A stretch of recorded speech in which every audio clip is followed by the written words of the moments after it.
Baik, perkenalkan nama saya Pragrandi. Di sini saya akan mempresentasikan materi ekonomi kelembagaan. Berikut definisi kelembagaan. Para ilmuwan sosial yang memiliki latar belakang yang beragam mendefinisikan kelembagaan secara beragam menurut sudut pandang keilmuan. Seorang sejarah ekonomi termuka mendefinisikan kelembagaan sebagai batasan-batasan yang dibuat untuk membentuk pola interaksi yang harmonis antara individu dalam melakukan interaksi politik, sosial, dan ekonomi. Dalam sebuah masyarakat, kelompok atau komunitas yang mengatur hak, kewajiban, tanggung jawab, baik sebagai individu maupun sebagai kelompok. Sedangkan menurut Shorthurst, kelembagaan merupakan religisi atau tingkah laku manusia yang disepakati oleh semua anggota masyarakat dan merupakan peneta interaksi dalam situasi tertentu yang berulang.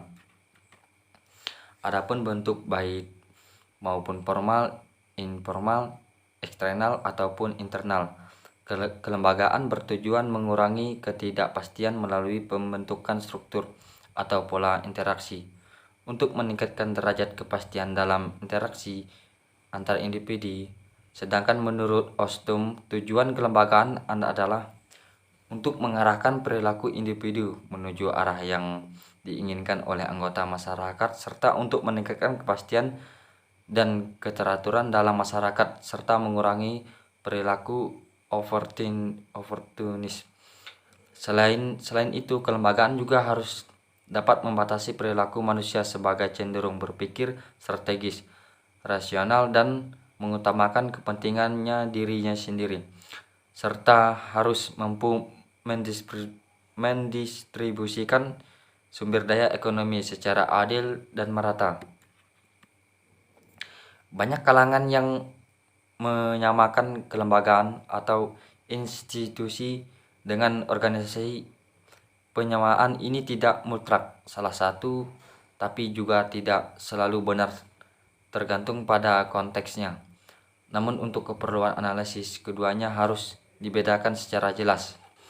Menyamakan kelembagaan dengan organisasi dalam konteks ekonomi, kelembagaan adalah menyehatkan.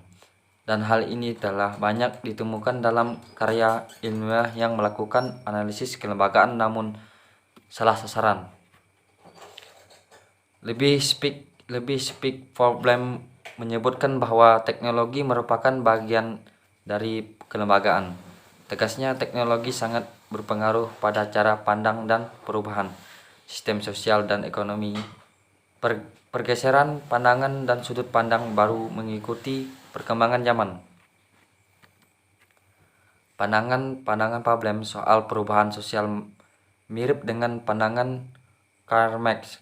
Hal ini bisa dimaklumi karena sama-sama bermuara pada suatu teori evolusi biologi, merupakan mentor keduanya dalam soal teori perubahan sosial.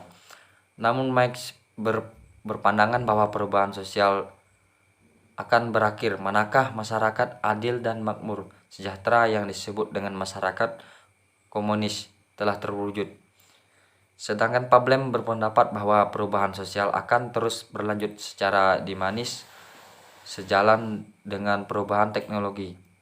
Akhir perubahan tersebut sulit diprediksi. Bagi Pablem, pemahaman teori evolusi sangat penting dalam menjelaskan evolusi atau perubahan sosial, sistem ekonomi, dan budaya daripada evolusi biologi yang menurutnya telah mengalami stagnasi sejak beberapa ribu tahun silam. Sedangkan budaya manusia terus berubah seiring dengan perubahan teknologi dan kelembagaan. Pablem memandang utilitarisme yang menjadi ruh ekonomi klasik dan neoklasik harus bertanggung jawab atas lahirnya paham hedonisme yang telah menjadikan ilmu ekonomi sebagai ilmu mencari karyawan semata. Menurut Pablem, ilmu ekonomi klasik dan neoklasik telah mengabaikan peran sentral kelembagaan dalam mendistribusikan kekayaan.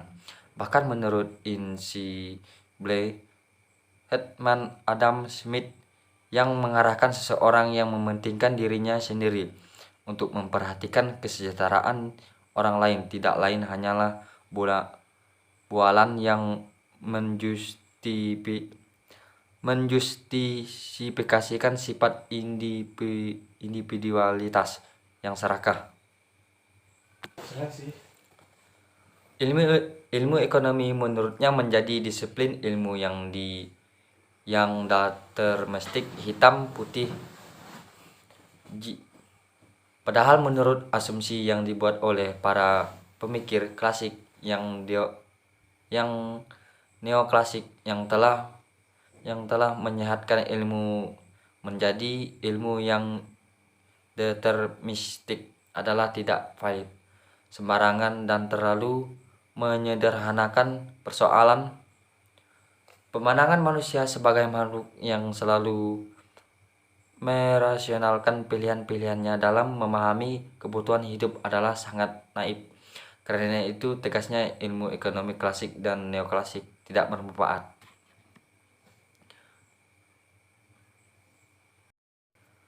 Berikut hukum-hukum yang telah ditetapkan oleh para ilmuwan. Yang pertama itu hukum tentang kelainan.